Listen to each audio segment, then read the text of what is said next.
ఉన్నత చదువులు చదివిన యువకులు ఇంగ్లీష్ను ఈజీగా మాట్లాడేస్తారు. తమ మాటలతో ఎదుటివారిని ఇట్టే ఆకర్షించి నమ్మకం సంపాదిస్తారు. సహాయం చేస్తామని చెప్తారు.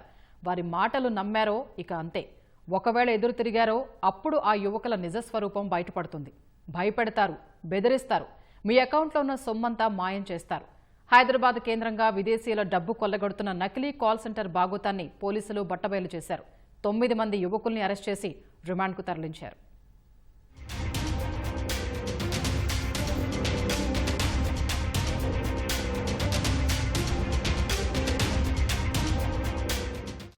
పశ్చిమ బంగాల్కు చెందిన MD Alaf Hussain no broker app ద్వారా బాచుపల్లిలో ఎస్ఆర్ఆర్ రిడ్జ్ విల్లా నంబర్ 29ని అద్దెకు తీసుకున్నాడు.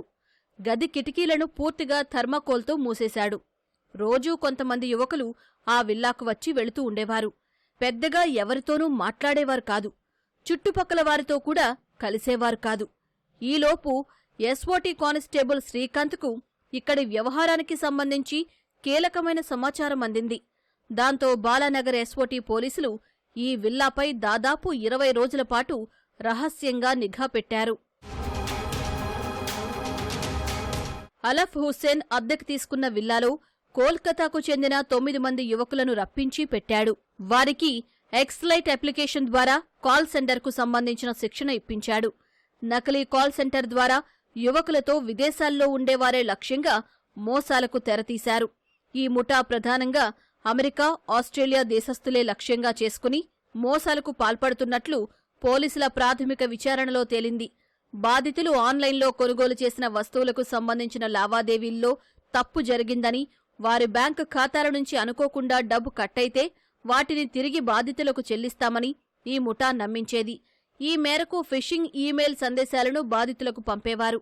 ఆయా సందేశాలు చూసి ఆందోళన చెందిన బాధితులు సహాయం కోసం ఈమెయిల్లో ఇచ్చిన నంబరుకు కాల్స్ చేసేవారు. సరిగ్గా ఇక్కడే నిందితుల అసలు ఆట మొదలయ్యేదని పోలీసులు గుర్తించారు. జియోపర్, ఎక్స్లైట్, మైక్రోసాఫ్ట్ టీమ్స్ వంటి యాప్లను ఉపయోగించి ఈ ముఠా బాధితుల నుంచి ఇన్బౌండ్ వాల్ప్ కాల్స్ను స్వీకరిస్తున్నట్టు తేల్చారు. కాల్ అందుకున్న వెంటనే నిందితులు స్పష్టమైన ఆంగ్లంలో మాట్లాడుతూ ముందుగా సిద్ధం చేసుకున్న స్క్రిప్టును మాట్లాడేవారని పోలీసులు తెలిపారు. బాధితుల ఆందోళన, భయాన్ని అవకాశంగా మలుచుకుని వారి ఖాతాలో సమస్య ఉందని, వారు మోసానికి గురయ్యారని నమ్మించేవారన్నారు. మీకు సహాయం చేస్తామంటూ నమ్మబలికి బాధితులను ఎనీ డెస్క్ వంటి రిమోట్ యాక్సెస్ యాప్లను తమ ల్యాప్టాప్లలో ఇన్స్టాల్ చేయమని సూచిస్తూ ఉండేవారు. బాధితులు ఆ యాప్లను ఇన్స్టాల్ చేయగానే కంప్యూటర్లు, ఫోన్లను ఈ ముఠా తమ ఆధీనంలోకి తీసుకునేది. దీంతో బాధితుల ఆర్థిక వివరాలు, బ్యాంకు లావాదేవీల చరిత్ర, ఖాతా ఆధారాలన్నీ ఈ ముఠా చేతుల్లోకి వెళ్లిపోయేవి. ఈ సమాచారాన్ని మరో ముఠా సభ్యులకు అప్పగించి బాధితుల ఖాతాల నుంచి పెద్ద మొత్తంలో డబ్బును కాజేసినట్లు దర్యాప్తులో వెల్లడైంది. రోజుకు దాదాపు 250 ఫోన్ కాల్స్ విదేశాల నుంచి వస్తున్నట్లు గుర్తించారు. బాధితుల నుంచి ఈ ముఠా భారీగా నగదు కాజేస్తున్నట్లు పోలీసులు అనుమానిస్తున్నారు. బాధితులు ఎవరైనా తమ వివరాలివ్వడానికి వెనకాడితే ఈ ముఠా సభ్యులు తమ నిజ స్వరూపాన్ని చూపేవారని పోలీసుల విచారణలో తేలింది. డ్రగ్స్ స్మగ్లింగ్, నగ్న ఫోటో లీక్లు, మానవ అక్రమ రవాణా చేశారనే ఆరోపణలతో బెదిరింపులకు దిగేవారని, వృద్ధులు, మహిళలనే ప్రధాన లక్ష్యంగా మోసాలకు పాల్పడినట్లు పోలీసులు గుర్తించారు. పోలీసు అధికారులు న్యాయవాదులుగా నటిస్తూ బలవంతంగా డబ్బులు వసూలు చేసేవారని తెలిపారు. ఈ ముఠా కేవలం కాల్స్, రిమోట్ యాక్సెస్తోనే ఆగలేదని, నకిలీ బ్యాంకింగ్ యాప్లు, స్పోఫ్డ్ ఈమెయిల్లు ద్వారా సైబర్ మోసాలకు పాల్పడుతున్నారని పోలీసులు తేటతెల్లం చేశారు. 9 మంది నిందితులను అరెస్టు చేసి 9 ల్యాప్టాప్లు, 12 మొబైల్ ఫోన్లు, 2 రౌటర్లు స్వాధీనం చేసుకున్నారు.